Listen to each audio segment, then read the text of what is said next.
నిజంగా మా ప్రాంతానికి వచ్చారు కదా, ఇది వరకు వచ్చిన ప్రాంతం కాదు. ఈ ప్రాంతంలో ఈ కమ్యూనిటీని అంటే చూసిన తర్వాత మీకు అనిపించినటువంటి మొదట ఆలోచన తలంపు ఏంటండి? ముందుగా దేవాది దేవుడికి కృతజ్ఞతలు, సమయం ఇచ్చిన రాష్ట్రం గారికి మీ అందరికీ వందనాలండి. ఈ ప్రాంతం గురించి మేము ముందు ఏం చేస్తామని చెప్పి తర్వాత మీరు అడిగినాను. మాకు 4 గంటల నుంచి 7 గంటల వరకు ఒక ప్రేయర్ టీం ఉందని, జీడీఓపీ అని, వేకప్ భారతదేశం మేలుకొని ఒక ప్రార్థన టీం ఉంది. 29 రాష్ట్రాల కొరకు మేము ప్రార్థన చేస్తున్నాం. ఇక్కడ విషయాలన్నీ అదే ఒడిశా ప్రాంత విషయాలన్నీ మాకు తెలుస్తున్నప్పుడు చాలా వేదన, చాలా ఇక్కడ కూర్చుంటే నా కళ్ళంతో ఆటండి. ఎంతమంది సేవకులు ప్రాణాలకు ప్రాంతం ఇది, వాళ్ళు రక్తం పిడికి మొరపెడుతుంది. మీరు నాతో మాట్లాడిన ప్రతిసారి అదే చెప్తారు, అయ్యా భక్తులైన వాళ్ళు ఎంతోమంది మొరపెట్టి రక్తం విసిన ప్రాంతం ఇది. అందుకే మనం ఇక్కడికి వచ్చాం. మనం చేసేది సేవ కాదు, మనం పెట్టే మొర మన తర్వాత తరం వరకు ఆశీర్వాదకరంగా ఉంటుంది. మీరు కూడా ఆయన క్యాట్ ఇక్కడ ఏమన్నప్పుడు నేను చాలా సంతోషించాను. అసలు ఆ క్యాట్ వేయడానికి యోగ్యుడు కూడా నేను కాను. ఇక్కడ మేము రాగానే ప్రాంతం చూడగానే చాలా ఆత్మీయత నాకు కనపడింది. దేవుడి ఆత్మ సంచారం ఇక్కడ జరుగుతుంది. హల్లెలూయా, హల్లెలూయా. చాలా సంతోషపడ్డాను. ఎంత సంతోషం అంటే దావీదు చెప్పినట్టుగా నా హృదయంలో ఆనందం, బ్రదరంలో పాటలు పడుతున్న ప్రతి ఒక్క పాట ఎంత ఆత్మీయంగా ఉన్నాయి. అనుభవాలన్నీ ఒక పాటలుగా రచించడమే కాకుండా స్వరకల్పన చేసి పాడటం అనేది కూడా యేసుని కార్యం ఎంతో గొప్ప. పాట ఎన్నోసార్లు వింటాం. ఇంత మీరు రాసిన విషయం నాకు తెలియదు. చాలా సంతోషం వేసింది కదా. నిజంగా ఈ ప్రాంతానికి వచ్చి మిమ్మల్ని చూసినప్పుడు, మీ సేవ పరిచయం చూసినప్పుడు నేను చాలా సంతోషించాను. దేవుని నామం కనపరిచాను. యేసయ్యకి మహిమ కలిగిన కనుక అయ్యా, ప్రార్థన పూర్వకంగా మేము ఈ 30 దినాలు 45 గంటల పరిచర్య అంటే ప్రతిరోజు 1:30 చొప్పున సంఘం అంతా ఆయా ప్రాంతాల్లో ఉన్న బిడ్డలందరూ మోకరించి ఒకటే మా ప్రార్థన, తండ్రి మా ఒడిశా రాష్ట్రం రక్షణ పొందాలి. ప్రతి గ్రామము యేసు నినాదము, యేసు నామము ఘనత పొందాలి. చేసిన ప్రతి విజ్ఞాపన దేవుని రాజ్యాన్ని చేర్చబడింది. ఆ సమయంలో మా సంఘంలో ఉన్న బృందమైన సేవకురాలైనా చివరికి సంఘంలో పెద్దలైనా ఒకటే భారం, అయ్యా ఈ యొక్క ప్రార్థన కూడికల తదనంతరము మాకు చక్కని ఆరాధికులను, చక్కగా వాక్యాన్ని, ఉపదేశాన్ని, మా ఆత్మీయ జీవితానికి కావలసిన వ్యక్తులను కనపరచు తండ్రిని 15 దినముల పాటు ప్రార్థన చేస్తున్నామండి. అలా ప్రార్థన చేస్తున్నప్పుడు ఆ ప్రార్థనలో దేవుని నామాన్ని బట్టి ఈ స్థలానికి తీసుకుని వచ్చిన భక్తుల్లో మీరిద్దరండి. మీరిద్దరు కూడా ఇలా రావడానికి బ్రదర్ సుల్లి గారైనా పాస్టర్ గారైనా ఒకే వ్యక్తి, మధ్యవర్తి, ఒకే వ్యక్తి. నాకు ప్రభు నామాన్ని బట్టి అనేక మంది సేవకులతో మంచితనం. ఏ దైవ సేవకులకి అడిగినా లేదు అన్న మాట లేదు, ఇది చెయ్యను అన్న మాట లేదు. తెలంగాణ రాష్ట్రం అవ్వచ్చు, ఆంధ్ర రాష్ట్రం అవ్వచ్చు, మన ఒడిశా రాష్ట్రం అవ్వచ్చు. ఈ 3 రాష్ట్రాల్లో ప్రభు నామాన్ని బట్టి ఇచ్చిన కృపను బట్టి అనేక మంది దైవ సేవకులతో మాట్లాడిన వేళ ఆ దైవ సేవకులు ఇచ్చిన రిఫరెన్స్ మీరిద్దరండి. ఈ రోజున బ్రదర్ గారు రావడము, మీరు రావడము, ఇదంతా కూడా పరిశుద్ధాత్మ యొక్క నడిపింపని నేను వచ్చున్నాను. కాబట్టి you are so wonderful testimony brother. You have మీకు అద్భుతమైన ప్రభు యొక్క నడిపింపును బట్టి నిజంగా మీరు ఇరువురు ఈ స్థలంలో ఉండడం అంటే ఇది పరిశుద్ధాత్మ యొక్క నడిపింపు. ఆత్మదేవుడు స్వయంగా మీరిద్దరిని ఈ స్థలానికి తీసుకువచ్చాడండి. ఆమేన్. మా భారం ప్రతి కుటుంబంలో ప్రార్థన బలిపీఠాలు కట్టబడాలి. ఆమేన్. ప్రతి వ్యక్తి తన జీవితంలో ప్రార్థన శక్తిని కలిగి, ప్రార్థన బలాన్ని కలిగి, ప్రార్థన ద్వారా ఏ స్థలానికైనా ఏ పరిస్థితికైనా నడిపించబడగలుగుతామన్న విశ్వాసంతో ఈ ప్రార్థన పండుగలు, దీక్ష ప్రార్థన పండుగలు పెట్టుకోవడానికి దేవుడు కృపనిచ్చాడండి. ఎవరు మాట్లాడతారా, ఎవరు ఈ కార్యక్రమాన్ని నడిపిస్తారని మొదటగా మేము ప్రార్థనలో కనిపెట్టినప్పుడు నా దేవుడు, మన దేవుడు మొట్టమొదటిసారిగా ఈ యొక్క అవకాశం మీ ద్వారా మాకు ఇచ్చాడు. కాబట్టి అయ్యగారు మీరు వచ్చిన తర్వాత మీ యొక్క దేవుని నడిపింపు విషయాలు చెప్పారు. మంచిదేనండి, చాలా మంచిది. ఒక మాట అడగాలనుకుంటున్నాను. సమాజానికి సంఘానికి మీరిచ్చే ఉపదేశంలో క్లుప్త వివరణ ఒకే ఒక్క మాటలో చెప్పండి. మీరేం ఇవ్వాలనుకుంటున్నారు? ప్రభు నామాన్ని బట్టి ఏం చెప్పాలనుకుంటున్నారు? కొవ్వొత్తు ఎదుటి వాళ్ళకి వెలిగిస్తూ వెలిగిపోతుంది. అవునండి, కానీ అవునండి. ప్రతి ఒక్కరి జీవితం మనం వెలిగించుకొని మన ప్రాంతాన్ని వెలిగించాలి. అంతే. అర్థమవుతుందా? అయ్యగారు మాస్టర్ గారు ఏం చెప్పారు మనకు అర్థమవుతుందా? అర్థం కాలేదు అని అంటున్నారండి. మరొకసారి మీరు చెప్పండి సార్. క్యాండిల్ ఉంది కదండి, క్యాండిల్స్ తెలుసు. అదే కొవ్వొత్తుంది. కొవ్వొత్తు అవును. అది ఎదటి వాళ్ళకి వెలిగిస్తుంది, తనకు కరిగిపోతుంది. ఎదుటి వాళ్ళకి వెలిగిస్తుంది. అమ్మా లక్ష్మమ్మ, ప్రతి ఒక్కరు చదివి ఎదుటి వారిని వెలిగిస్తుంది, అది కరిగిపోతుంది. సో అర్థమవుతుందా? అయ్యగారి యొక్క ముఖ్యాంశము, మూలాంశము, సేవకుల యొక్క చెప్పే ఉపదేశంలో మూల మర్మం ఏమిటంటే మనము కరిగిపోవాలా, ఇతరులను వెలిగించాలి. ఇతరులకు వెలిగించడానికి మనం ఏమైపోయినా, ఎంత తగ్గించుకున్నా, ఎంత లోబడినా, ఎంత దిగజారిపోయినా కూడా అది దేవుని నామానికి మహిమ. కాబట్టి ఈ సమయంలో అయ్యగారికి సమయాన్ని ఇస్తా ఉన్నాము. మనందరం చప్పట్లు కొట్టి అయ్యగారి సమయంలో ముందుకు కొనసాగించాలని ప్రభు నామాన్ని కోరుతాను.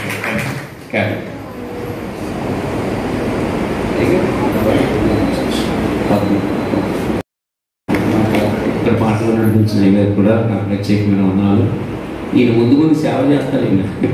ఈయన పాటలతో కాదు, సువార్త పరిచయంలో మాస్టర్గా ముందు ముందు వాళ్ళు పెడతారు. ఆయన నాకు అనిపిస్తుంది. నేను ఆయన పాటలు పాడుతున్నప్పుడు నిజంగా ఆయన విన్న పాటలే కానీ చూడలేకపోయిపోతుంది వ్యక్తిని డైరెక్ట్గా.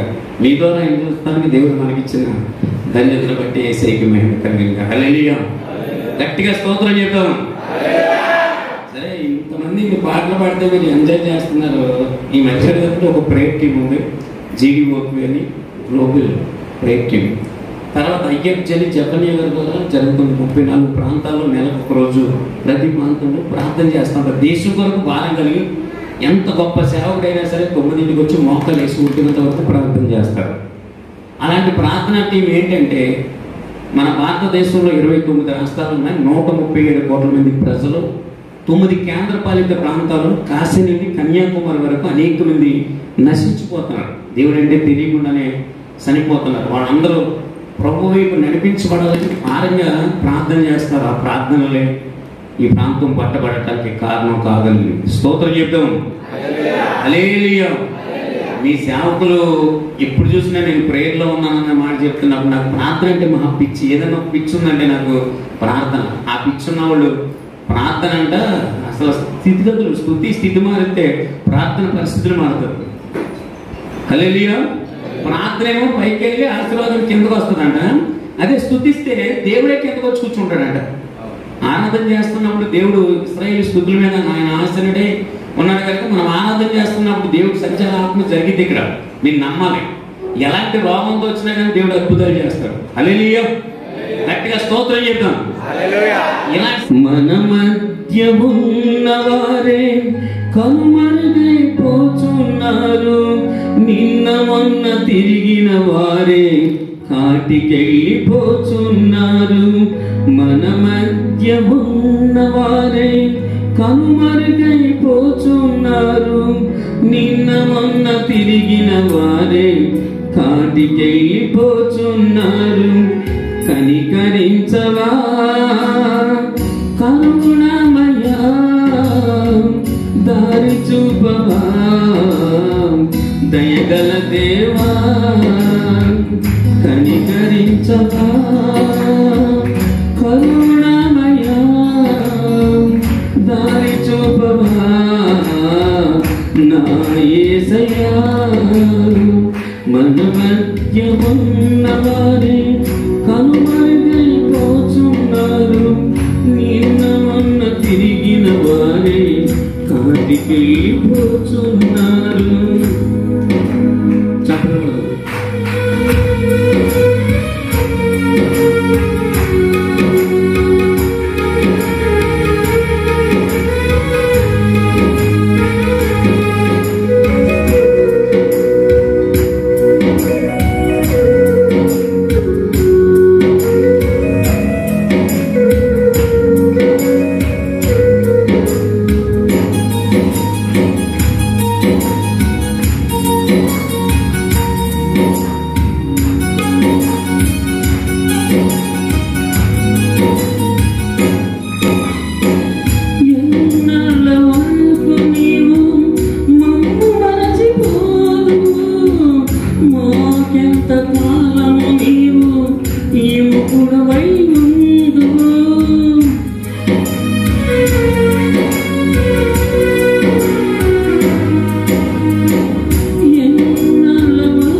కలిగిన వారే కాటికెళ్ళిపోతున్నారు. కనికరించవా కరుణామయా, దారి చూపవా దయగల దేవా, కనికరించవా కరుణామయా, దారి చూపవా నా యేసయ్యా. చిన్న ప్రార్థన. పరిశుద్ధుడు పరిశుద్ధుడు పరిశుద్ధుడు అని నిత్యము కోట్లాది కోట్ల తోతతో ప్రజలందరితో స్తుతించబడుతున్న మా స్తుతుల పాత్రుడు. నీవే పూజ అర్హుడు. నీవు ఎంచవలసి ఉంది, మేము తగ్గవలసి ఉంది. మాకు కాదు యెహోవా, మాకు కాదు. స్తుతి మహిమ ఘనత నీ నామమునకే చెల్లిస్తున్నాం. నిజమే, దైవజనులు సల్మాన్ రాజు గారిని ఎన్నుకుని ఏర్పాటు చేసుకుని ఈ ప్రాంతంలో మీరు తండ్రి భయంకరమైన పరిస్థితుల నుంచి కాపాడుకుంటూ వస్తున్నారు. నిజమే, ఈ కరోనా మహమ్మారి వల్ల ఈనాడు మన అయిపరుచున్నారు. వారిని మమ్మల్ని సజీవం వచ్చినందుకు మీకేమి ఇచ్చిన మీ రుణం మాత్రం తీర్చలేవు. ఎంత మంచి దేవుడు వేసి కరోనా వచ్చిందని తెలిసినప్పుడు ప్రజలు వదిలిపెట్టేశారు, ఇంట్లో వాళ్ళు విడిచిపెట్టేశారు. అయినా నువ్వు విడవలేదు. ఎంత మంచి దేవుడు వేసయ్యా. తండ్రి దావీదు 13వ కీర్తనలో అంటాడు, ఎంతవరకు విముఖుడు అయి ఉంటావయ్యా, ఎంతకాలం మా హృదయంలో మేము ఎంత చింతిస్తాము, నువ్వు కాపాడకపోతే మేమేమి చేయలేమని కంటితో ప్రార్థన చేస్తున్నప్పుడు 33:3 సెలవిస్తుంది, నీవు నాకు మొర్ర పెట్టుకుని నీకు ఉత్తరం ఇస్తాను అన్నట్లుగానే మా మొర ఆలకించి దైవజనులు మా మధ్యలో సజీవంగా ఉంచావు.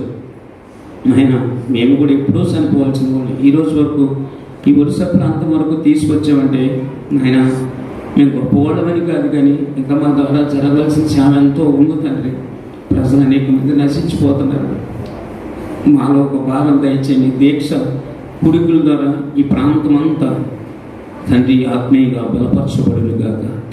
ఒక సేవకుడు మండితే సంఘం మండిద్దంట, సంఘం మండితే గ్రామం మండిద్దంట, గ్రామం మండితే జిల్లా మండితే దేశం మండితే 242 దేశాలు మండితే అంట. ఆది అపోస్తులు ఆ రోజు 120 మంది కూడి ప్రార్థన చేసినప్పుడు వాళ్ళు నిలబడితే అనేక మంది రక్షణ పొందారంటే దానికి గల కారణం ఆ పరిశుద్ధాత్మ అభిషేకం. ఆనాడు ఈనాడు ఏకరీతికున్న దేవుడు గనుక నీ అభిషేకంతో ఈ సేవను దీవించి ఈ ప్రాంతమంతా ఆత్మీయంగా మన్నించబడునుగా కానీ ప్రార్థన చేస్తున్నాం. నిజమే, సునీల్ గారు నేను ఇక్కడ రావటం వాళ్ళు కన్నీటితో ప్రార్థన చేస్తున్నప్పుడు నాయన వాళ్ళ ప్రార్థనలో ప్రేరణలో మేము ఉన్నాము కనుక ఈరోజు వాడుకుంటాం, మనం నిలబడుస్తున్నాం. దాన్ని నేను మరుగు చేసి వాడుకోండి. నరపుత్రుడు చక్కగా నిలబడి నీలో ఉండి నేను మాట్లాడతాను. నేను ఏఎస్కేల్ 2వ అధ్యాయం సెలవిస్తుంది. నేను నిలబడితే ప్రయోజనం ఏముండదు. దావీదు అంటాడు, నీ వాక్యమే నన్ను బ్రతికించేది, అది నా బాధల్లో నాకు నెమ్మదినిచ్చేది. నీ వాక్యము నా పాదములకు దీపం, నా త్రోవకు వెలుగై ఉన్నదని ఆయన తన వాక్కును పంపారిని బాగు చేసిందని కీర్తనగారుడు జలిస్తున్నాడు. వాక్యమే శరీరాది కృపా సత్య సంపన్నుడిగా మా మధ్యలో నివసించునని భక్తుడు జలవిస్తున్నాడు. ఆ వాక్యం ద్వారా మందరితో మాట్లాడి ఈ సాక్ష్యం ద్వారా ఆత్మీయంగా బలపరిచి మీరు మహిమ పొందమని యేసు నామములో ప్రార్థించి మనల్ని అడిగి వేడుకుంటున్నాం తండ్రి, ఆమేన్. హల్లెలూయా. గట్టిగా స్తోత్రం చేద్దామండి. మంచిది. నేను ఇక్కడికి రావడానికి పరిశుద్ధాత్మగా దేవుడు ఎలా సహాయం చేశారో నోవాహు ఎన్ఆర్డి గారని మంచి పెద్ద పాస్టర్ గారు, బైబిల్ మిషన్ పాస్టర్ గారు రావులపాలెంలో ఉన్నారు. మీకు తెలుసు, మీ దగ్గరికి కూడా ఆయన వచ్చారు. ఆ దైవజనులు నన్ను చాలా ప్రాంతాలకు పంపించారు. చాలా పెద్ద సేవకులైన ఎవరన్నా ఆయన అడిగితే మాత్రం నిరీక్షణ వాళ్ళు ఖచ్చితంగా పిల్లలున్న మంచి సేవకుడని ఆయన చెప్తారు. అది దేవుడికి మహిమ. మంచిది. క్రీస్తునందు మిగిలి ప్రియులారా, ఇక్కడ ఉండటానికి కారణం దేవుని ఒక కృప కనుక ఆయనకి గట్టిగా చప్పట్లు కొడుతూ ఒకసారి స్తుతితో హల్లెలూయా గట్టిగా స్తోత్రం చేద్దాము. మంచిది. ఈ మధ్యకాలంలో 4 రోజుల క్రితం మై విట్నెస్ అనే ఒక యూట్యూబ్ ఛానల్లో నన్ను ఇంటర్వ్యూ చేశారు. అది 4 రోజులు భాను ప్రకాష్ గారు నేను పాస్టర్ గారు ఇంటర్వ్యూ చేసి యూట్యూబ్లో పెడితే 4 రోజుల్లో 140,000 మంది బతి చూసారు. చప్పట్లు కొడుతూ దేవుడు నన్ను పెడతారు. 140,000 మంది చూసి అమెరికా నుంచి, కెనడా నుంచి, బొంబాయి నుంచి, ఒరిస్సా నుంచి అబ్బో ఇన్ని ఫోన్లు అసలు ఖాళీ ఉండదు. ఆ ఫోన్కి వాళ్ళు చెప్తున్న మాట ఏంటంటే, నిజంగా ఈ రోజుకి నేను లాస్ట్ అనుకుంటున్నాను, చనిపోదాం. ఒక ఆవిడైతే విజయవాడ బాంబే కాలనీలో 40 లక్షలు అప్పు అయిపోయిందంట. ఆవిడ కూడా 20 లక్షలు రావాల్సినవి ఉన్నాయంట, రావటం లేదంటే. ఎందుకు చచ్చిపోదామని నిర్ణయించుకుంటూ ఫోన్ అట్టుకుని వెళ్ళగలగంటుంటే దాంట్లో టైటిల్ ఏముంటుందంటే, నా కూతురే లేనప్పుడు ఏసి ఎందుకని ఉంటుంది టైటిల్. విశాఖపట్నం విషాదం మిగిల్చిందని కింద టైటిల్ పెట్టారు. అది చూసి ఓపెన్ చేసి 1:34 నిమిషాలు అంత సాక్ష్యం చూసుకొని చెప్పిన సాక్ష్యాన్ని బట్టి ప్రార్థన దేవుడి కృపను బట్టి అలా ఒక 20 మంది సరిపోదాం అనుకున్న వాళ్ళు యూట్యూబ్ ఛానల్ ద్వారా వాళ్ళు కూడా బతికారు. నేను పడుకున్నప్పుడు నా భార్య పిల్లలు వేడి నూనె కాసిపోయి చంపేద్దాం అనుకున్నాను నేను. అది భర్త బాధలు రోజు భర్త తాగేసి కొడతాం చేస్తుంటే ఆ భర్త బాధలు తట్టుకోలేక భర్త తాగేసి పడుకున్నప్పుడు వేడి నూనె కాసిపోసి భార్య పిల్లలు చంపేస్తారు. ఇది మా అబ్బాయి చూస్తున్నాడు అనమాట. ఈ సిచ్యువేషన్ ఈ బాబు ఎక్కడ ఉంటాడు వెనకాల చూడండి ఒకసారి. ఈ బాబు చూస్తుంటే అన్నాడు, నాన్న ఎలాగా చనిపేద్దాం, దరిద్రం మొదలు పద్దు వద్దు నాన్న ఈ నాన్న అంటే నాన్న నాకు వద్దన్నాడు. ఈవిడ కూడా తల ఊపింది. రోజు తాగొచ్చేవాడిని నేను, ఆ రోజు తాగకుండా వచ్చా. ఈ తాగుబోతోళ్ళు ఉన్నారు, తాగుదాలంత దరిద్రులు ఉండరు, తాగబోదాలంత మంచోళ్ళు ఉండరు. అర్థమైందా నేను చెప్పింది? అందరూ నా సాగు కోరుకున్నారు, నన్ను మాత్రం నా యేసయ్య కోరుకున్నారు. ఇప్పుడు సపరేట్ కొడుతూ యేసయ్య నామం అయిపోతుంది. అదే మంచిది. ఇప్పుడు నేను సాక్షులు అంటా. ఈ విషయాలు ఎందుకు చెప్పానంటే, నువ్వు ఏ స్థితిలో ఉన్నావో నాకు తెలియదు. నీ భర్తలో మార్పు లేక బాధపడుతున్నావా, లేకపోతే తాగుడు నుంచి విడిపించబడ్డాన్ని నువ్వు బాధపడుతున్నావేమో. మీరు ప్రార్థన చేయండి. నిరీక్షణ వాళ్ళని మార్చింది దేవా, నా భర్తను మార్చండి. ఖచ్చితంగా దేవుడు ఆ కార్యం చేయని కాక. నా 5వ సంవత్సరంలోనే మా నాన్న చనిపోయాడు. ఆ కారణం చేస్తానా అమ్మమ్మ తాతయ్య మమ్మల్ని ఏం చేశారంటే ఇంకో పక్క పల్లెటూరు తీసుకెళ్ళిపోయి అమ్మమ్మ వాళ్ళూరు పెంచారు. మా అమ్మగారికి బడిలోకి వెళ్తావా గేదెలకి వేస్తావా అన్నాడు. నేను గేదెలనే కాస్తానన్న. అప్పుడు నన్ను పాలికాపుగా పాలేరుగా పెట్టారు. అరసులు కాస్తాను. నన్ను మా దగ్గర బంధు ఒక ఆయన వచ్చి నీకు బెజవాడలో చూపిస్తాను, నాతో పాటు విజయవాడ వస్తావన్నాడు. వస్తానన్నా. వెళ్ళాను. ఆయన తీసుకెళ్ళి విజయవాడ సున్నపట్టిన సెంటర్ అని ఉంటుంది, అక్కడ నవోదయ టీ స్టాల్ అని ఉంటుంది, అందులో పప్పులు కడిగే మనలో పెట్టాడు ఆయన. పని నుంచి రావటం ఇష్టం లేక అదే హోటల్లో పనిచేస్తూ 20 సంవత్సరాల వయసు వచ్చే వరకు నేను పనులని ఈ ప్లేట్లు గ్లాసులు కడటం ఇవన్నీ చేస్తే నన్ను 70 మంది వర్కర్స్ ఉంటారు. ప్లేట్లు కడిగే స్థితి నుండి పనులన్నీ నేర్చుకున్నాను. వంట మాస్టర్ స్థాయి వచ్చినప్పుడు మచిలీపట్నం అనే బందర్ అంటారు, ఆ బందర్ దగ్గర పోలవరం అనే గ్రామంలో రాజులపాటి పాండు అంకమ్మ గారి కుమార్తె ఈ పాశ్రం గారు తెచ్చి నాకు వివాహం చేసేది. పొద్దున్న 4 వెళ్తే 2 వరకు అనమాట. ఇంక వంట చేసి ఈ బజ్జీ వేయటం, ఆ కోపం అంతా తాగి పిల్లల మీద చూపిస్తాం. ఈ బాధలు తట్టుకోలేక నా కొడుకు ఏం చేద్దాం అనుకుని చంపేద్దాం అనుకున్నాను. సరే విజయవాడలో సొంత గృహం కొనుక్కున్నాను. నాకు ఫోటోగ్రఫీ అంటే చాలా ఇష్టం. ఫోటోలు తీస్తూ హ్యాపీగా గడుపుకుంటూ వెళ్తున్నాను. ఒకరోజు మా అమ్మగారు మా ఊరు వచ్చింది. వచ్చి ఆవిడ అప్పటికే యేసు ప్రభుని నమ్ముకుంది. ఆవిడ అంతా యేసు ప్రభుని నమ్ముకోవాలి. ఇప్పుడు చెప్పావు కానీ ఇంకెప్పుడు చెప్పొద్దు. ఆవిడ తెల్లరగట్ల 3-4 గంటల మధ్యలో మోకాలు వేసి ప్రార్థన చేసేది. ప్రభా నా కుమారుడు నశించిపోతున్నాడు, రక్షించి ప్రభుని కన్నీటితో ప్రార్థన చేసేది. ఆవిడ ఉన్న నాన్నంతా వెళ్ళిపోయింది. అర్ధరాత్రి 1 గంటకి విపరీతమైన జ్వరం, వాంతులు, విరోచనాలు. ఈ పరిస్థితుల్లో ఉన్న నాకు తీసుకెళ్లి విజయవాడలో నక్కల రోడ్ అని ఉంటుంది, అక్కడ ఒక హాస్పిటల్లో జాయిన్ చేస్తే వాడు అన్నారు సెల్స్ అన్ని పడిపోయి ఇంక బతకడన్నారు. అప్పుడు నేను క్యాటేసే చేయమన్నాను. సిలువు కొట్టేసి 3 డ్రాప్స్ నాలుగు మీద వేసి ప్రార్థన చేసింది. దేవుని శక్తి నన్ను తాకింది. చప్పటకొడుతూ దేవుని నమ్మేపారు. చిన్న ప్రార్థన నాలో ఉన్న బలహీనత బయటికి వెళ్ళిపోయింది.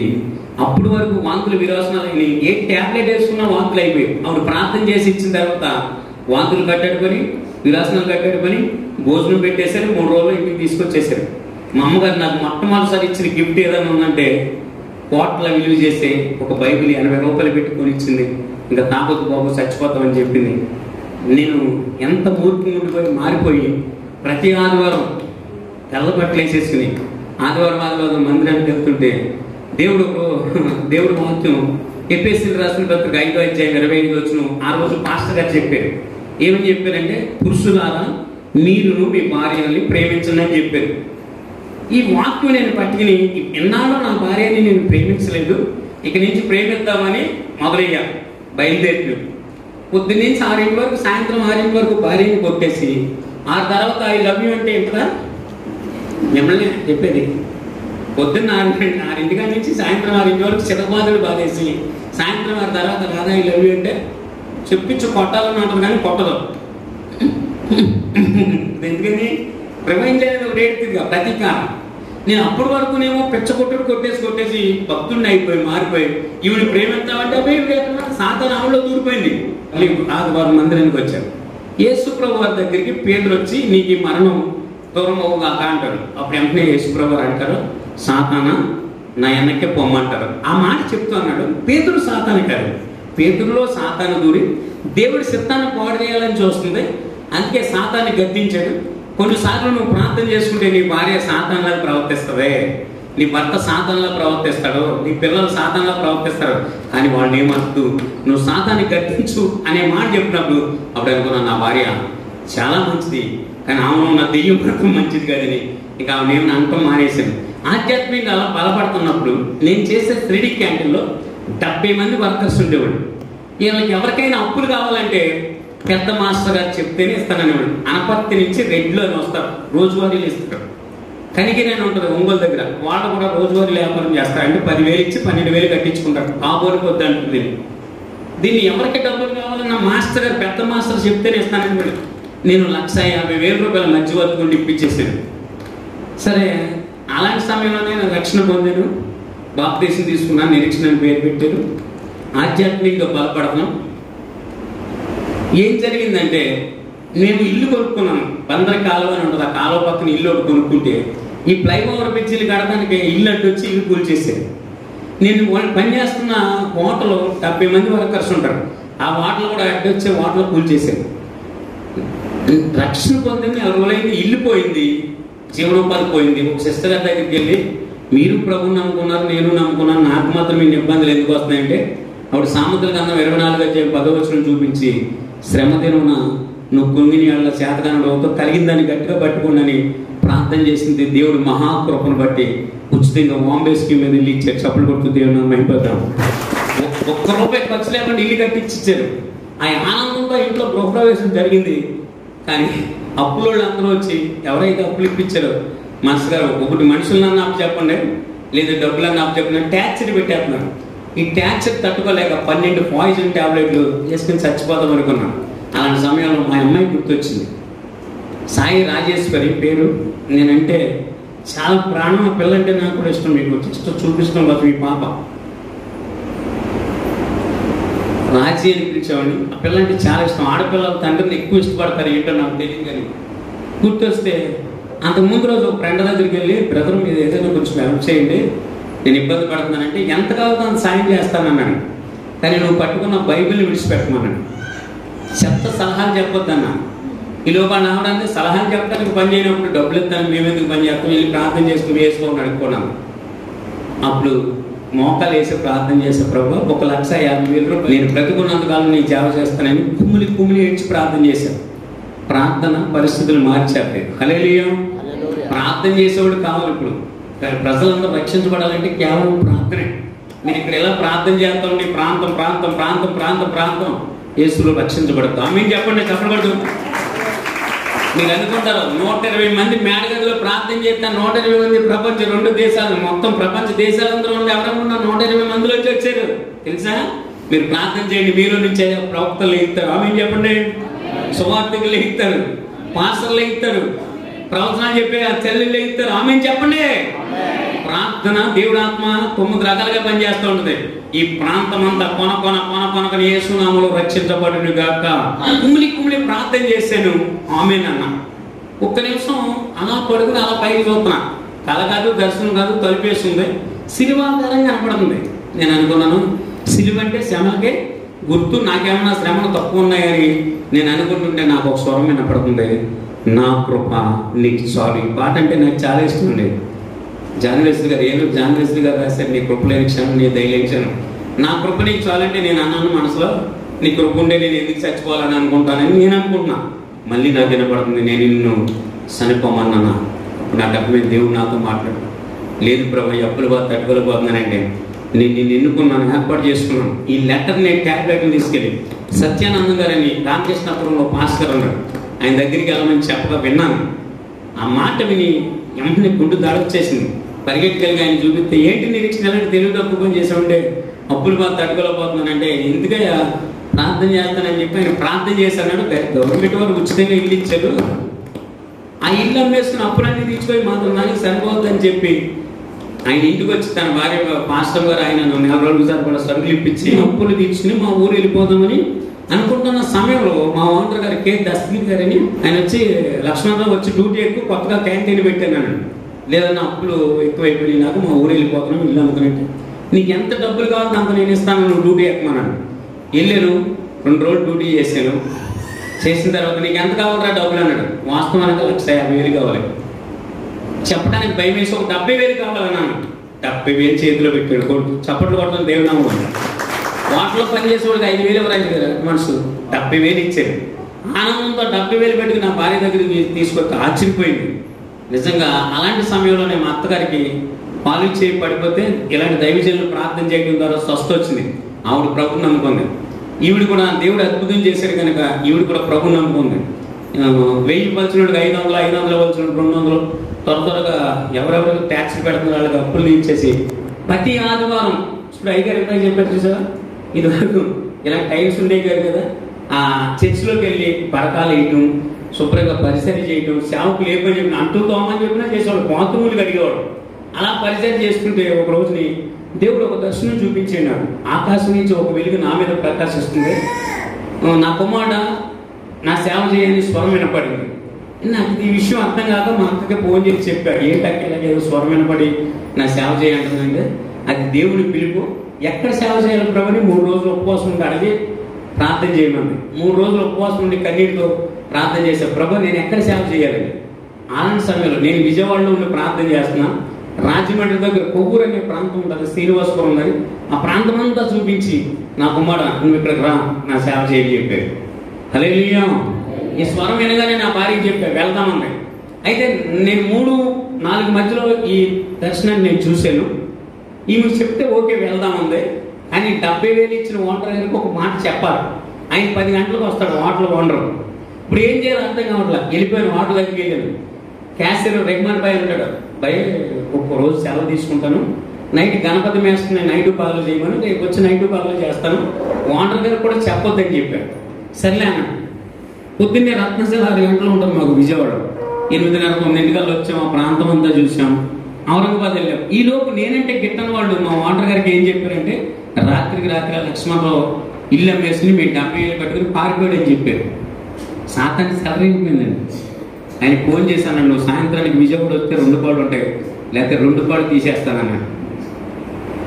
దేవుడు చూపించిన ప్రాంతం ఉందా లేదా చూస్తానికి వచ్చిన ఒక సాతాన్ని ఎక్కడ సెలరైంది? ఓనర్ గారిలో సెలరైంది. నేను సాయంత్రానికి వచ్చేస్తానని చెప్పాను. ఈవిడ ఈ చేత దెబ్బలు తినకుండా బయటికి వెళ్ళాలి అనుకునేవాడు. నెక్స్ట్ సీన్ అదే నాకు కనబడిపోతుంది, చంపేస్తాడని అని చెప్పి ఫోన్ పెట్టేసి వచ్చేస్తానన్న సాయంత్రానికి అని చెప్పి ఈవిడ దాన్ని వస్తే చంపేస్తాడు, వెళ్ళి విజయవాడ వెళ్ళి ఆ ఇల్లు అమ్మేసి అప్పు తీర్చడం నేను విజయవాడ రాని చెప్పాను. వచ్చిన ద్వారకానగర్లో శివరామ ఫాస్ట్ ఫుడ్ అని 6A బస్ స్టాప్ అని ఉంటుంది. మీకు ఐడియా ఉంది? 6A బస్ స్టాప్ అని కైలాసగిరి వెళ్తానికే ముందు పెడతాను అనమాట. అక్కడ చిన్న క్యాంటీన్ శివరామ ఫాస్ట్ ఫుడ్ అని ఒక 5,000 రూపాయల వ్యాపారం జరిగింది. అక్కడ రామకృష్ణ గారు అని ఒక చౌదరి గారు విజయవాడ నుంచి వచ్చి ఇక్కడ పెట్టాడంట. ఆయనకి చెప్పాడంట, నా ఫ్రెండ్ ఏదో స్వామి నాకు మాస్టర్ ఉన్నాడు విజయవాడలో, మంచి మాస్టర్ లక్ష్మణరావు ఉన్నాడు, ఆయనకి డబ్బు ఇచ్చి మీరు అడ్వాన్స్ ఇస్తే ఎంత డబ్బు ఇస్తే వచ్చేస్తాడని చెప్తుంటే ఆ రోజు ఫోన్ చేశాడు. నేను విజయవాడ వెళ్ళకుండా ఉన్నాను కదా, ఆ రోజు ఫోన్ చేసి మాస్టర్ నీకు ఎంత కావాలో అంత డబ్బులు ఇస్తాను వస్తారన్నాడు. వచ్చేసాను. డ్యూటీ ఎక్కాను. 2 నెలలు డ్యూటీ చేశాను. ఒక ATM కార్డు ఇచ్చాడు హోటల్లో పనిచేసేవాడికి.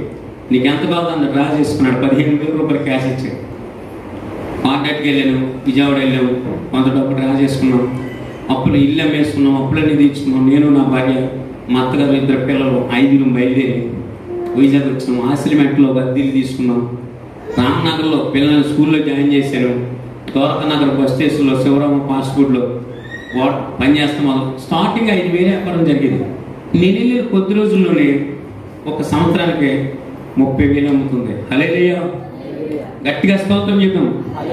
యేసేపు ఆ గృహంలో ఉంటే ఇల్లు ఆశీర్వదించబడని బైబిల్లో చదువుకున్నాను. నేను వెళ్ళిన తర్వాత ఒకే షాప్ ఉన్న ఓనర్ గారు 7 షాపులు పెట్టాడు. Shivarama fast food, Shivarama juice కొట్టు, Shivarama tea stall, Shivarama hot, ఇంకా ఎన్ని రకాల 7 షాపులు పెట్టాడు. రోజుకి 50,000 అమ్ముతుంది కౌంటర్లో. ఎంత? ఈవిడ క్యాషియర్గా పనిచేస్తుంది. అయితే వెళ్ళిన 4 రోజుల్లో ఒకసారి కుటుంబ ప్రార్థన చేసుకుంటే మా అత్తగారు బిగ్గరగా కేకేసి మీరు ఇక్కడ ఉండొద్దు, దేవుడి సేవ పేరుకుందని చెప్పి అక్కడే కుప్పకూలిపోయింది. KGH హాస్పిటల్లో తీసుకెళ్తే తెల్లారి చనిపోయినాడు. చేతిలో చెయ్యేసి మీరు ఇక్కడ ఉండొద్దు, దేవుడి సేవ చేయండి అని చెప్పి చనిపోయింది. వెళ్ళిన 4 రోజుల్లో 5 వెళ్ళాము, ఆమె చనిపోయింది. ఏడుకు కూర్చుంటే మా వాంటగారు అన్నాడు, ఇదేంటయ్యా నువ్వు చేయను పరిస్థితి చూస్తున్నారు కదండి. ఆవిడ ఏం చేస్తుంది, ఆవిడ కూడా వచ్చి క్యాసెట్ చేయండి. ఒకరోజు నేను డెంగ్యూ ఫీవర్ వచ్చింది, నాకు 20 రోజులు మంచం పట్టేది. అయితే మా ఓనర్ గారు కవర్ చేసి నా డబ్బులు నాకు ఇచ్చేయమన్నాడు. డబ్బులు ఇవ్వలేక ఏడ్చుతూ ప్రార్థన చేసుకుంటే రాత్రి దర్శనం గోదావరిని మాకు గోదావరిలో నేను ఒక్కడే కొట్టుకుని వెళ్ళిపోతున్నాను. ఏసైని బిగ్గరగా కేకేస్తే ఆయన ఇలా చేయబట్టుకుని నీటి మీద నిలబెట్టి అనేక మంది నశించిపోతున్నారు, నా గురించి ప్రకటించని దేవుడు తన సువార్తను గుర్తు చేశాడు. ఈ మాట మా ఓనర్ గారి దగ్గరికి చెప్పి, అయ్యా నాకు సేవ దర్శనం ఉంది, నేను దేవుడు సేవకి వెళ్ళిపోతానంటే, నువ్వు దేనికి వెళ్తే నాకెంత, నాకు 50,000 వాళ్ళు ఇచ్చేపోయాడు. 50,000 ఇవ్వలేక మళ్ళీ డ్యూటీలో జాయిన్ అయిపోయాను. అయితే జరిగిన విషయం ఏంటంటే 2 సంవత్సరాలు అయింది. ఒకరోజు నేను మైసూర్ బజ్జీ ఇలా ఇలా ఇలా ఇలా ఇలా ఆడుతున్నాను. 50 కిలోలు మైసూర్ బజ్జీ అంటే మామూలు విషయం కాదు. పౌండ్లో క్యాష్ 50,000 మీద హోటల్లో ఇప్పుడు టిఫిన్ చేస్తానికి వచ్చింది. కిచెన్లో క్యాషియర్ కదా. నేను అన్నాను, ఈ ఓనర్ గారు నా వల్ల ఎంత గొప్పడో అన్న. ఆవిడంటే మరీ ఆ మెరవెక్కు బజ్జీ చేస్తాను పని చేయకుండా పోతామని. అర్థమైంది నేను చెప్పింది.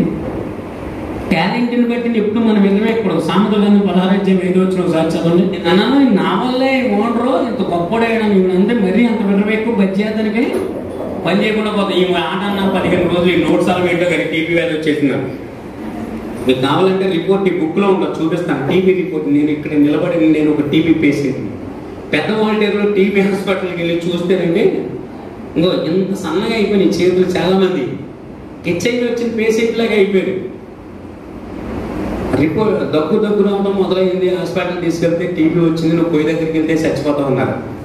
2 బాక్సులు ట్యాబ్లెట్లు ఇచ్చారు, ఇంటికాడ ఉండి వాడుకుంటామని చెప్పాం. నా భార్య ఉంది, ఇంటికాడ ఉండి మేము వాడతాం కానీ హాస్పిటల్లో పెట్టమని చెప్పారు. ఇప్పుడు మీరు మాస్కులు, ఈ కరోనా టైంలో మాస్కులు కట్టుకుంటున్నారు కదా. టీబీ వచ్చిన పేషెంట్ 24 గంటలు కఫం పడతానే ఉంటే బ్లడ్ పడతా ఉండేది. నేను ఇలా ముందు పొట్టు కట్టుకుని ఇలా వెళ్తుంటే మా వాటిలో మాస్టర్కి ఎయిడ్స్ వచ్చేసిందని పొగరు చేశారు. ఇప్పుడు టీబీ కంటే డేంజర్ అప్పుడు ఎయిడ్స్. ఇప్పుడు ఎయిడ్స్ వచ్చిన ఎవరు పట్టించుకోవట్లేదు, నల్ల కూడా ఉంటారు కనపడదు కాకపోతే. కానీ ఇప్పుడు ఏంటి, ఇప్పుడు ఏంటి కరోనా కంటే డేంజర్ ఏంటి, ఎయిడ్స్. నేనేమో దగ్గు వచ్చి 24 గంటలు నేను చేస్తుంటే వాటర్ దగ్గరికి వెళ్తుంటే మాస్కి ఎయిడ్స్ వచ్చేసిందిరా అని పొగారు చేసేవాడు. నిజంగా అప్పుడు ఎయిడ్సేనండి. ఎప్పుడైతే నాకు టీబీ వచ్చిందో అప్పుడు స్కెచ్ గుర్తు వచ్చి ఆసిల్మెంట్లో సన్వే జోన్స్ అని ఉంటుందండి వైజాగ్లో. దాని ఎదురుకుండా మోసెస్ పాస్ గారు అని ఒక ఆయన ఉంటాడు. ఆ చర్చికి వెళ్ళి, అయ్యగారు నాకు ఇలా టీబీ వచ్చింది, నా గురించి ప్రార్థన చేయండి అంటే ఆయన అన్నట్టు మీకు సేవ దర్శనం ఉందని చెప్పారు. స్టార్టింగ్ వెళ్ళినప్పుడు ఒకటే ప్రార్థన చేయమన్నాడు, ప్రభువా నన్ను బాగు చేయి, నీ సేవ చేస్తానని. 3 నెలలు ఒకటే ప్రార్థన చేశాను, ప్రభు నన్ను బాగు చేయి, నేను సేవ చేస్తాను. ఈ 3 నెలలు కంటిన్యూగా ప్రార్థన చేస్తే మా అమ్మాయి నాకేమో పరిచారకురాలాగా, నా భార్య క్యాన్సర్ చేస్తూ మమ్మల్ని పోషిస్తాం. మా అబ్బాయి స్కూల్కి వెళ్ళేవాడు. తైలు రాస్తాం, సిలువ గుర్తేస్తాం, ప్రార్థన చేసేది. నేను బాధపడుతూ యేసు ప్రభు గొప్ప దేవుడు, సమాధిలో ఉన్న లాజరును ఒక మాట ద్వారా దేవుడు బ్రతికించాడు. నేను ప్రార్థన చేస్తాను, నువ్వు ప్రార్థన అంటే రోగంతో ఉన్నప్పుడు వచ్చిన ప్రార్థన మామూలు టైంలో రాదయ్యారు. మనం అందరూ విడిచిపెట్టేసి మనం రోగం ఉంటే అప్పుడు ప్రార్థన చేస్తాం. పరలోకం కిందకు వచ్చాక అంత అన్నిటి ప్రార్థన చేస్తాం. అన్నీ అయిపోయిన తర్వాత అన్ని పెట్టి పడుకుంటాం. అంతే మనకు అర్థం. హల్లెలూయా. అందుకే ఒకసారి ఆ రోగం నేను వెంటాడుతుంది. ఎందుకు తెలుసా, నువ్వు ప్రార్థన కావాలి, లేకపోతే రోగం లేకపోతే నీకు ఆ ముళ్ళు లేకపోతే నువ్వు అసలు మాటను. అందుకే దేవుడు ఒకసారి ముళ్ళు. హల్లెలూయా. గట్టిగా స్తోత్రం చెప్పాం. 3 నెలలు కన్నీళ్ళు ప్రార్థన చేసి మళ్ళీ హాస్పిటల్కి వెళ్తే రిపోర్ట్ చూస్తే నార్మల్గా వచ్చేది. చప్పట్లు కొడుతుంది దేవుడు నమ్మైపోతుంది. మీరు ఎవరినన్నా అడిగిన టీబీ కోర్స్ 6 నెలలు, కానీ 3 నెలలు స్వస్థపరిచే దేవుడు. ఆనందంతో, చాలా ఆనందంతో రిపోర్ట్ అడిగి నా భార్య దగ్గరికి వచ్చి దేవుడు నన్ను స్వస్థపరిచాడు, సేవకి వెళ్ళిపోదాం పదాన్న. ఆవిడ ఇక్కడే ఉన్నాడు. నేను మొట్టమొదటి మాట పని చూసుకోమని చెప్పి ఏమన్నా అది నాకు ఎదురుకుండా మాట్లాడతానికి ఆవిడకి ధైర్యం చాలు. ఆవిడ ఏం చెప్పింది, పని చూసుకో, పంపకంపి బైబిల్ పట్టుకుని నడుపుకుంటాము, ముదనష్టం సేవ, ముదనష్టం దర్శనాలు. 3 నెలలు ఒకే ప్రార్థన చేశాను, నన్ను బాగు చేయతండి, ఈ సేవ చేస్తాను. పచ్చడి పండుగ ఉంటుంది తెలుసు కదండి, పచ్చడి పండుగ తెలుసు కదా, పచ్చడి తెలుసు కదా, బండి ఉంటుంది. ఆ బండిని బట్టి గొడ్డుని బాధినట్టు బాధేసింది. ఏం చేస్తాం కానీ మాట వినకపోతే కొంతమంది మాట చేత గుణపణ్యాలు ఏవో తన కర్తమకి వదిలిపెట్టిన బైబిల్లో ఉంటుంది. కీర్తన 7:12 మాట చేత గుణపడిపోతే పెత్తం ఓడాలంట. కొట్టిన మామూలుగా కొట్ల పెచ్చి కొట్టుడు కొట్టేసి ఇంకా ఇలా అయితే తలపాగలు కొట్టేద్దామని నా కూతురు నా కాళ్ళ మీద పడిపోయింది. డాడీ అమ్మను కొట్టద్దు డాడీ. మా అమ్మ అంటే నాకు చాలా ప్రాణం అండి. నాకు ఎంత కోపం ఉన్నప్పుడు వచ్చేసి ఒక సిరిలో నవ్విందంటే కోపం అంతా మగ్గు విడిపోయినట్టు విడిపోయింది అమ్మాయి. అమ్మని కొట్టద్దు డాడీ, మన ఇద్దరం సేవకి వెళ్ళిపోదాం, అమ్మ నేను ఇక్కడ ఉంటారని. అప్పుడు ఏమంటే నువ్వు స్థిరత్వం లేని మూర్ఖుడు, సేవ నేర్పుతావేంటి, అసలు నీకు నేను చదువుకోలేదండి, ఇక్కడ నిలబడి నేను చదువుకోలేదు. ఏం చెప్తావు ప్రజలకు నువ్వు, అసలు నీకు బైబిల్ గురించి ఏం తెలుసు? సరే నేను వచ్చేస్తాను సేవకి, 50,000 కట్టేస్తాను. 50,000 ఎక్కడ కడతాను? 50,000 కట్టే పరిస్థితి. టీవీ తగ్గింది కానీ పని చేసే పరిస్థితి కాదు. ఈ బైబిల్ని చించేసి కాళ్ళతో కన్నీలో ఒక దుర్మార్గుని మళ్ళీ నేను సేవకి వెళ్తాననే మాట నీ దగ్గర చెప్తే చెప్పించుకుంటాను. మా అమ్మాయి రెక్క పట్టుకునిందే సేవకి వెళ్తే ఈ అమ్మాయి పెళ్ళి అలా చేస్తూ ఉందండి. బైబిల్లో మత్తయి సువార్త 10:37 ఒక మాట ఉంటుంది, నాకంటే తల్లి నేను తండ్రి నేను అక్షరాన్ని ప్రేమించుకోవడం నాకు పాత్రుడు కాదని. నువ్వు దేవుడి కంటే భూమి మీద ఏది ఎక్కువ ప్రేమించినది నీకు తప్పదు. నాకు తెలిసిన అమౌంట్ చెప్పి ఎహెజ్కేలు గ్రంథం 24:16 ఒక మాట ఉంటుంది, చదువుతారా? ఎహెజ్కేలు 24:16 అంటే వాక్యం అని కాదు కానీ ఈ మాట ఏదో మీరు భూమి మీద ఏది ఎక్కువ ప్రేమిస్తున్నారో నాకు తెలియదు, ఏది ప్రేమించద్దు. ఎహెజ్కేలు 24:16 నరపుత్రుడా, లేకపోతే నీకు సెల్ ఫోనే నీకు ఇంపుగా కనపడుతుందేమో, నీ ఉద్యోగమే నీకు ఇంపుగా కనపడుతుందేమో, లేకపోతే నీ భార్య నీకు ఇంపుగా కనపడుతుందేమో, నీ పిల్లలే నీకు ఇంపు. దేవుడి కంటే ఎక్కువగా ఏది మనం భూమి మీద ప్రేమించుకోవడం.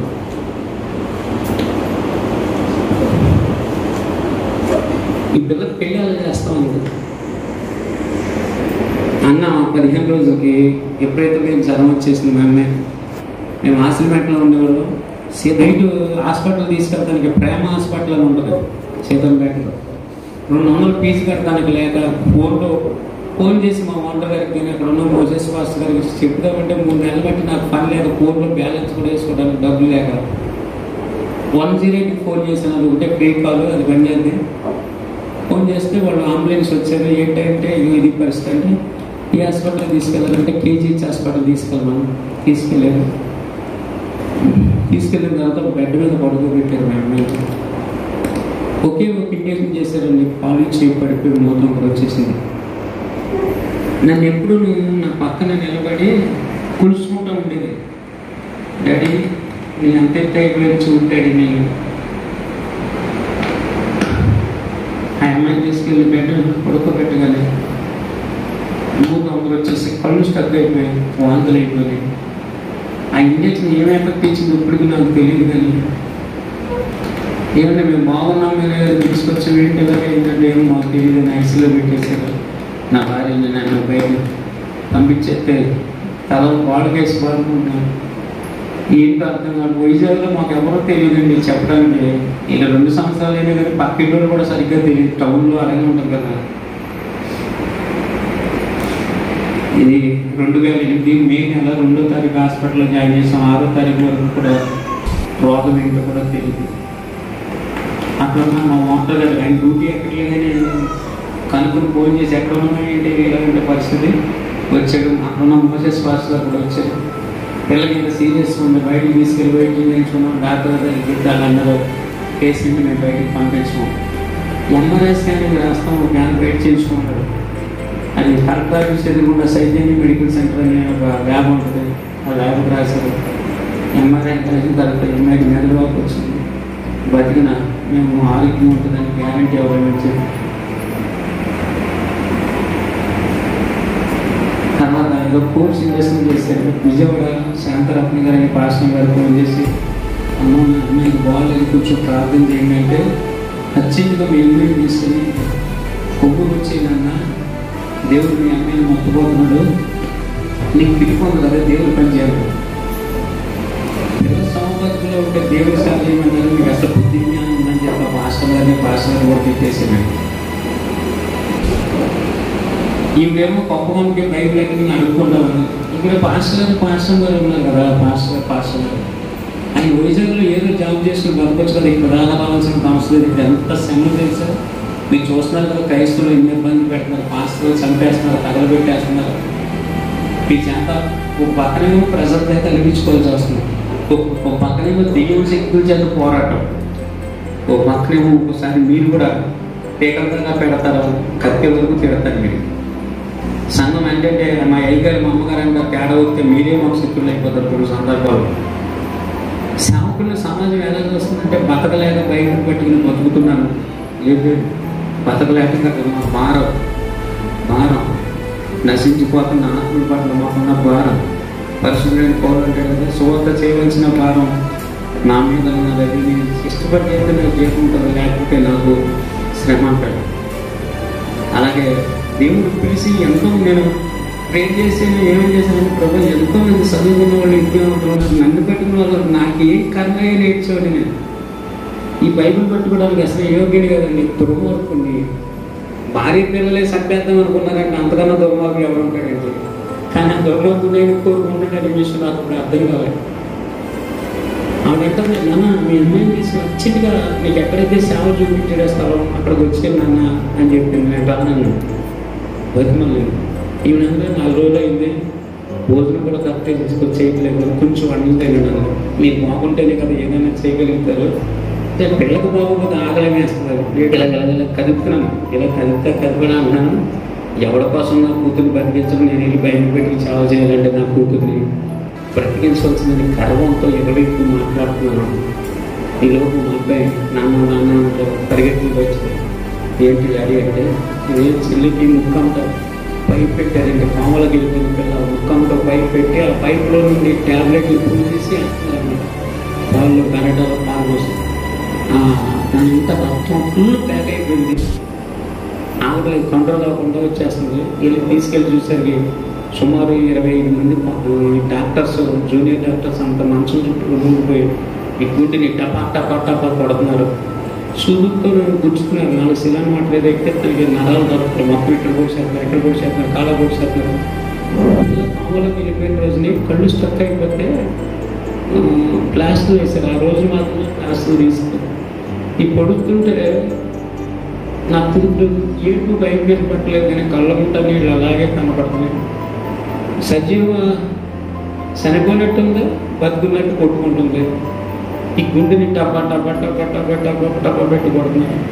నాకేమో ఆ 3 నెలలు ఎలాగైతే నన్ను చూసిందో, డాడీ యేసుప్రభు గొప్ప దేవుడు, డాడీ యేసుప్రభు గొప్ప దేవుడు డాడీ అని చెప్పిన మాటలు గుర్తవుతున్నాను.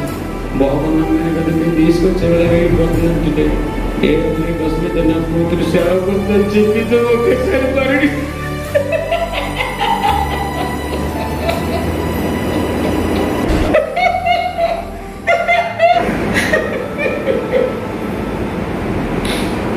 ఏ బిడ్డ కోసమైతే నా భార్య సాగిపోతుందని చెప్పింది. ఆ అమ్మాయి కుమార్తె ఎదురుకుండా ఒకేసారి మరణించేసరికి బ్రతుకు వేస్ట్, ఆత్మహత్య చేస్తూ చనిపోతుందని అంటే సముద్రం పక్కన పరిగెట్టుకుంటూ అక్కడ నా ఫ్రెండ్ వేరే సమ్మని వెనకాల వచ్చేదో మీకు దేవుడు పిలుపు ఉందంట కదా, దేవుడు సేవ చేయొచ్చు కదండి.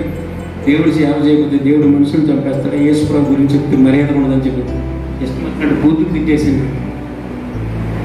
ఎలాగో తీసుకొచ్చారు. ఆ సమాధి కూడా మోసేస్ పాస్టర్ చేశారు. మేము 5 వెళ్ళి వైజాగ్ 3 వెళ్ళి 2 సమాధి చేసాం. 3 ఒకరినొకరు పట్టుకుని వేడుతున్నాం.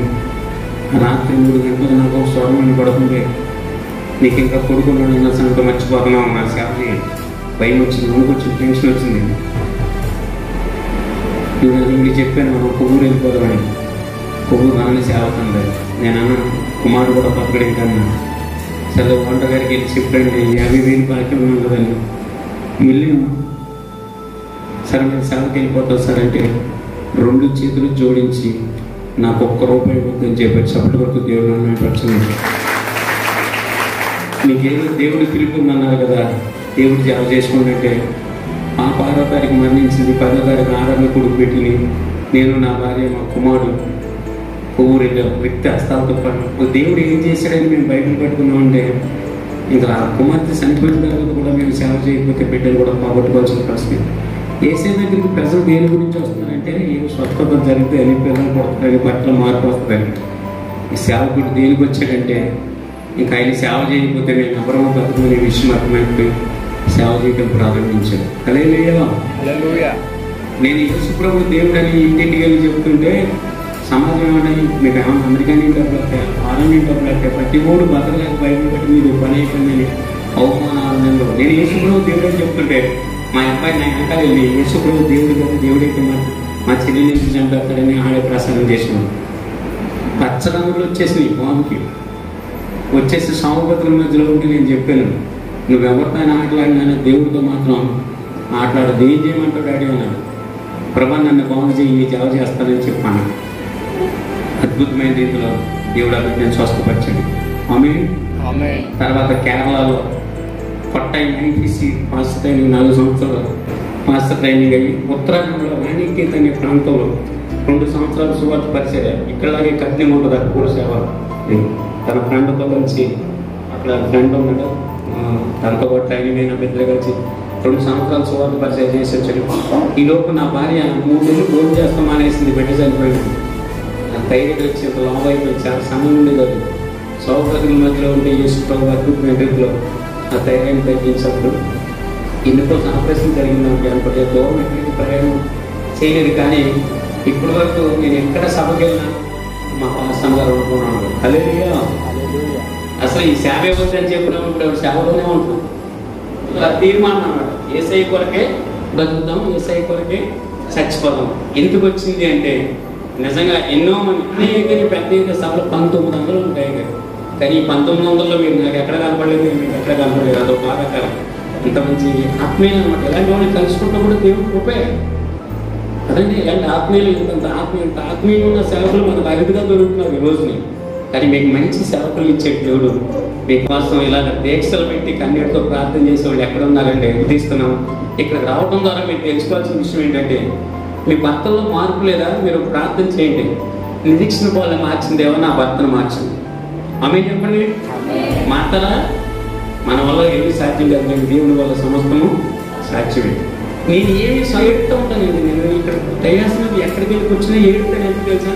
వాటర్ ఎందుకు తోడుకున్నాను. ఎందుకు కొన్నాను? సాంబార్ పట్ల క్లీన్ చేయి అలా ఇచ్చేవాళ్ళు అండి.